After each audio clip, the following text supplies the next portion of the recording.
In a broad historiographical context, the project of contextualizing Cromwell's words and actions was a piece of revisionism of a kind classic for the period since the 1970s. The work being revised was that of the great Victorian and Edwardian historians, who had established the basic story of the British past that was taught as orthodoxy in my youth.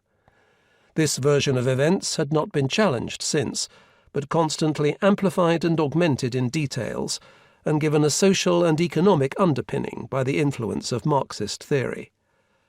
Cromwell and his allies had a special place in this story, as proponents of religious and political liberties that came to define constitutional modernity in the Western world. They were seen as harbingers and ancestors of that modernity, and particular phrases in Cromwell's letters and speeches could be picked out to exemplify such a role.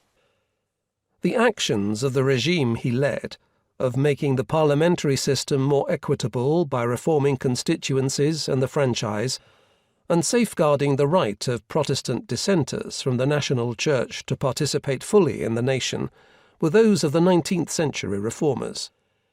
His fervent Christian religiosity matched that of the Victorian and Edwardian era, and his protection of Protestant nonconformists chimed with the powerful alliance between political liberalism and religious dissent in that period.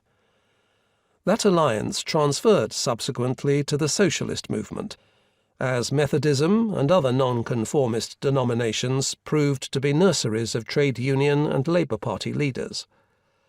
Cromwell and his followers, with their republicanism, their revolutionary army, and their association with gathered community churches, made even more obvious forebears and heroes for modern America, and were hailed as such. The project of revising this construct stemmed from the profound changes that occurred in British and American societies from the 1960s onwards, when many of the assumptions of the 19th and early 20th centuries began to be questioned.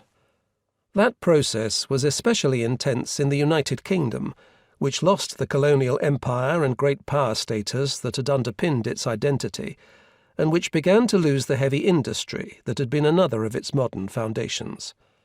Christian cultural hegemony atrophied swiftly, and so did the restrictive traditional morality which had accompanied it. As these anchors of the British world picture fell away, so all manner of established assumptions and mental structures came to be questioned, and with them the history and prehistory that had been written to justify them.